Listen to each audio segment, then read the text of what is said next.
Let's talk about the 7 early signs of pancreatic cancer that you never want to ignore. The reason I want to focus today on pancreatic cancer is because it's one of the most deadly types of cancer. The unique thing about pancreatic cancer is that a lot of times you don't have any symptoms until it's very far into its progression. This is why they call it the silent killer, because by the time you know you have it, a lot of times it's too late. The more you can identify these early triggers, the greater the prognosis is going to be. I'm going to dive right into these early signs, and then I'm going to explain some very unique things about pancreatic cancer that you need to know. First one is sudden, unexpected weight loss. You're not trying to lose weight, but all of a sudden you're losing weight. Because pancreatic cancer starts in the pancreas, which is involved in digestion and blood sugar. If there's a problem with that gland, it's going to affect your digestion, your appetite, and you could lose a lot of weight. Number 2, abdominal pain. The pain is more of a dull, persistent pain that sometimes can radiate to the left shoulder. There can even be radiating pain from your belly button back into the spine because of the tumor on the pancreas could put pressure on various nerves. You're probably going to feel worse if you eat because you're going to have less space in there for things to move around, and more food is going to put pressure on the tumor and put pressure on that nerve. Number 3 is jaundice. So the whites of the eyes become yellow. Your urine becomes like a darker, rusty color. We're having a problem with bile backing up into the blood, causing jaundice. And on top of that, you're not going to have enough bile, so you're not going to be able to digest fat. We have this bile duct that's also joined with the pancreatic duct at a certain point. And if there's sludge in that area, it can back up and cause problems, not just in your gallbladder, you can have a problem in the pancreas. Just so you know, there's a really great remedy for that. I recommend it. It's called TUDCA. It's a very specific type of bile salt that you can get, and you take 2 on an empty stomach twice a day, and it just opens up those ducts. It's great for all sorts of problems with bile sludge and bloating in this area. Number 4, chronic diarrhea, because most pancreatic cancer affects the area of the pancreas primarily responsible for digestive enzymes. When I was in practice and I had people coming in with these symptoms, I would always ask questions about the diet. Unfortunately, doctors don't always do that, but you're going to pick up exactly why a lot of people have these problems just because they're on the wrong diet. Just simply changing the diet could clear up all these symptoms if you don't have cancer. Number 5 is interesting, diabetes. What potentially could happen is that a tumor in the pancreas could be disrupting the cells that produce insulin. You have this overproduction of insulin, and then your body is compensating for the high blood sugar. And it does that for many years until the point where your pancreas is just kind of just too tired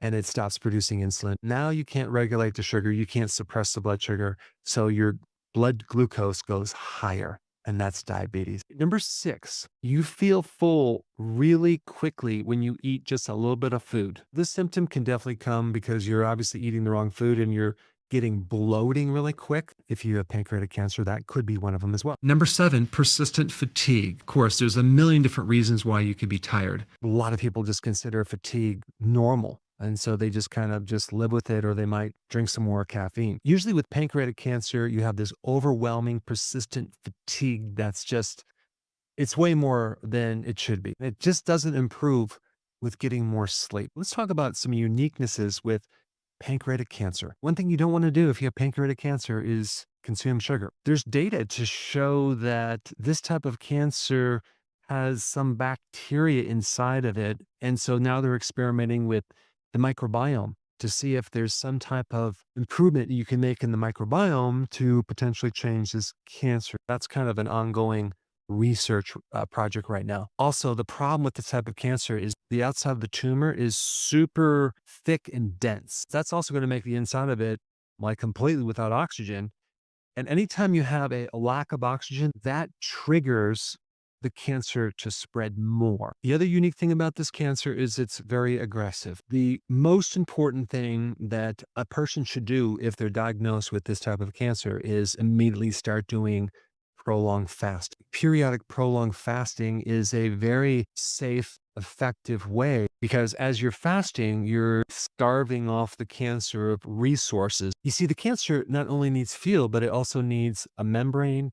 The cancer is going after resources to build itself, even making that more of a priority than just getting fuel. The other thing that's interesting about pancreatic cancer is that it usually happens after you're 40 or 50 or even 60 years old and even older. The fact that it happens as you get older, it gives us a clue that it must be related to some type of chronic inflammation in that duct, which relates to food and lifestyle. Anything we could do to reduce inflammation will be a very, very good thing. A big risk factor for this type of cancer is smoking tobacco. I think the risk goes up by 25%. Also, obesity and type 2 diabetes puts the person at risk. Usually, if you're overweight and you're diabetic, you're eating carbohydrates, refined carbohydrates and sugar and things like that. A lot of inflammation in the area of the pancreas, because the pancreas is at the heart of digestion. There are also certain genes that put the person at risk, but those genes are normally expressed more or triggered if the person is smoking or eating poorly. Alcohol is another big risk factor. There's some really good research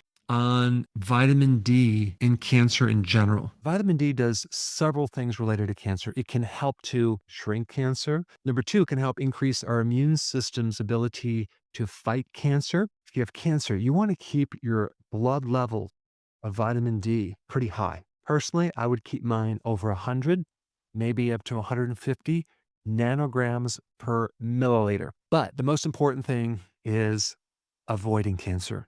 Okay, so how do we do that?